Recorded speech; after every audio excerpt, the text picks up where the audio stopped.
Pessoal, tudo bem? Sejam bem-vindos ao canal Humanitas, o canal de pesquisa na área de humanidades.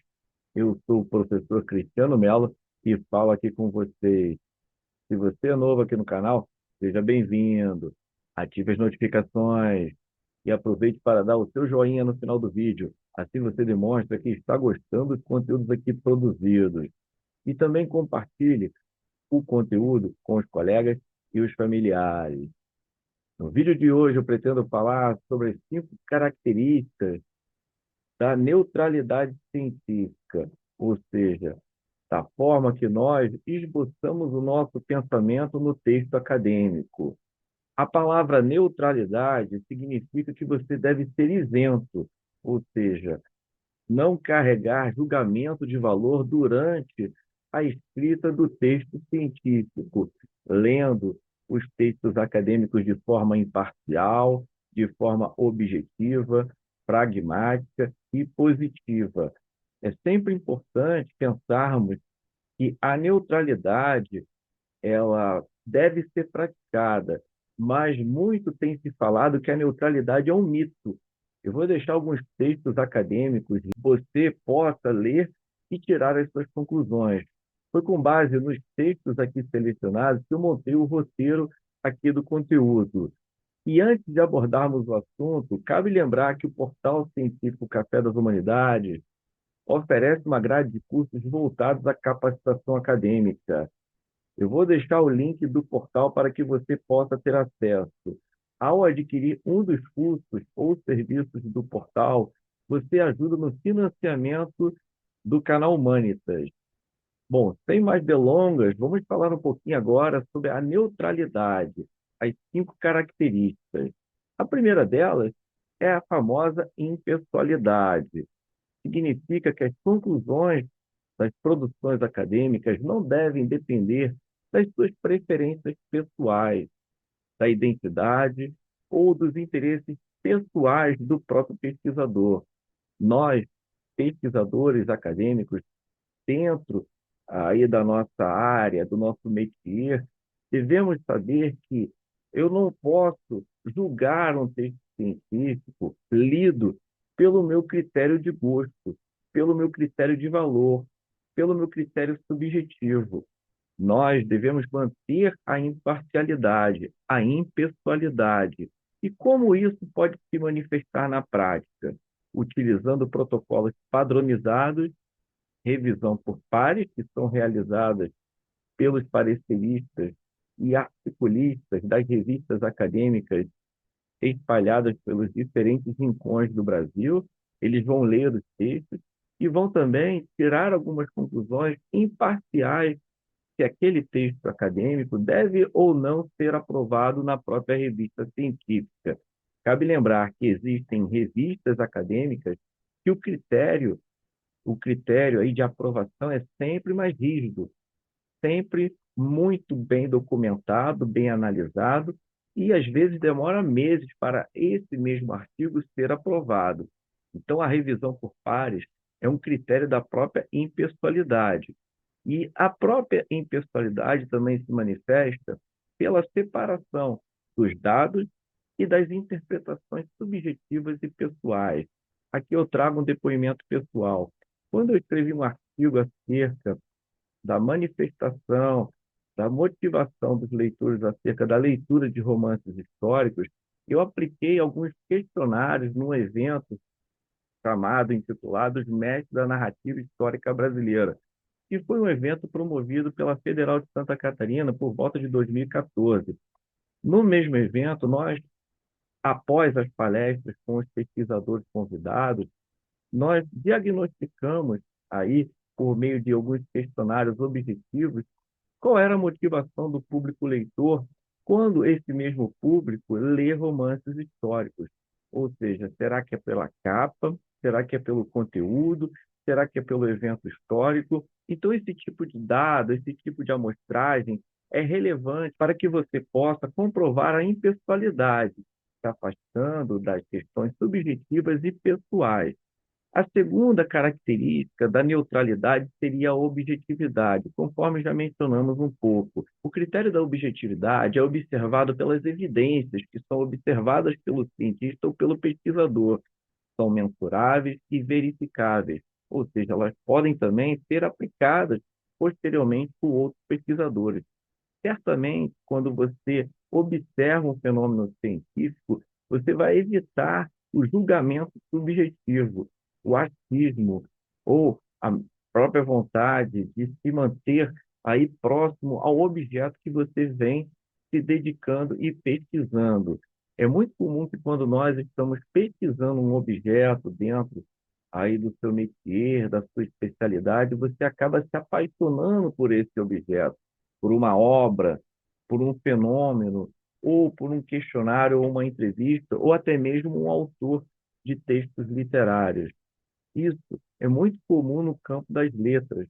Você passa a gostar do autor, você passa a gostar da forma, do conteúdo estético que esse autor esboça o próprio conteúdo do romance ou do conto, e faz com que o próprio pesquisador se aproxime da obra literária, formulando julgamentos de valor, formulando aproximações subjetivas. E como você pode colocar a objetividade na prática dentro da forma que você expõe e esboça o texto científico, operacionalizando os conceitos de forma satisfatória, utilizando instrumentos de medida confiáveis e critérios claros para que você avalie as hipóteses.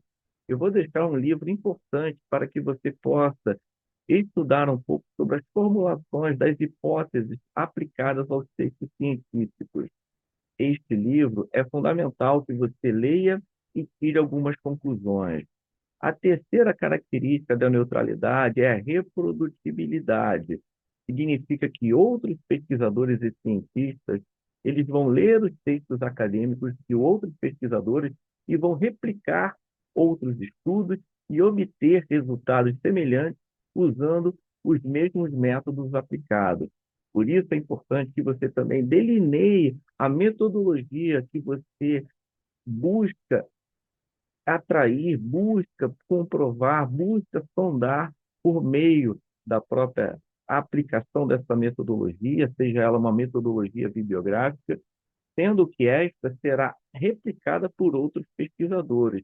Se for uma metodologia como é o estudo de caso, esse estudo de caso, essa amostragem que você resolva também abordar, ela será estudada por outros cientistas. E como você manifesta isso na prática? Detalhando os métodos utilizados na própria pesquisa, as amostras, os procedimentos, as análises estatísticas que são realizadas, o compartilhamento dos dados que você utilizou. Cabe também citar as fontes. É muito importante que você realize a citação fidedigna das fontes utilizadas no decorrer do artigo, no decorrer da monografia, ou da dissertação, ou da tese. Tudo que você cita no corpo do trabalho deve ser mencionado lá nas referências finais da própria pesquisa. A quarta característica da neutralidade é a transparência. A transparência significa muito dentro de uma pesquisa científica. É a divulgação clara dos procedimentos, o formato aí da própria busca desses resultados, dos dados, das limitações e de potenciais conflitos de interesse. Sobre a questão dos conflitos de interesse, isso é muito importante que nós possamos abordar em outro vídeo, porque é um assunto abrangente, porém eu vou deixar algumas referências para que você possa realizar a leitura. Como você pode colocar a transparência na prática dentro do texto acadêmico? Utilizando relatórios completos e detalhados, suplementares com dados brutos e dados também refinados, utilizar registros prévios de contratos, protocolos e declaração de financiamento que aquela própria pesquisa obteve para ser realizada. Cabe lembrar que dentro da característica da transparência, é importante que você cite também as agências de fomento que ajudaram no financiamento da própria pesquisa científica. Geralmente, muitos pesquisadores deixam isso bem detalhado, bem claro, em nota explicativa de rodapé. logo na página inicial da própria pesquisa. E o quinto e último item sobre a característica da neutralidade seria o distanciamento normativo. Significa que você deve descrever, explicar os fenômenos sem promover diretamente valores ou políticas, distinguindo fatos de recomendações. É muito importante que quando nós estamos utilizando a descrição dos fenômenos científicos, que você abranja de forma mais detalhada, que você possa desdobrar aquele texto que você leu, aquela forma que você abordou um autor, as especulações utilizadas pelo autor que você também desdobrou, enfim, busque caracterizar ao máximo e detalhar o texto que você citou dentro da própria pesquisa. É uma recomendação e uma sugestão interessante. E como se manifesta na prática o distanciamento normativo? Você deve separar exceções de resultados, o que foi observado das discussões sobre algumas implicações sociais, éticas ou políticas.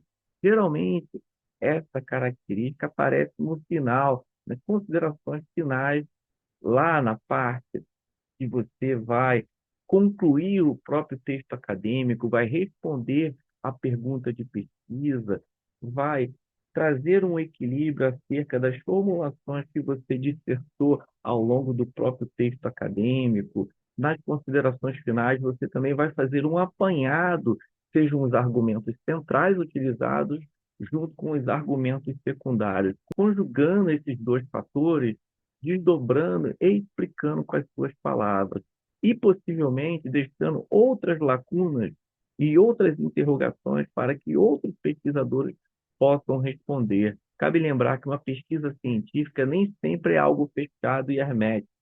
Certamente você deixa outros desdobramentos, outras perguntas para outros pesquisadores, para outros cientistas abordarem o assunto.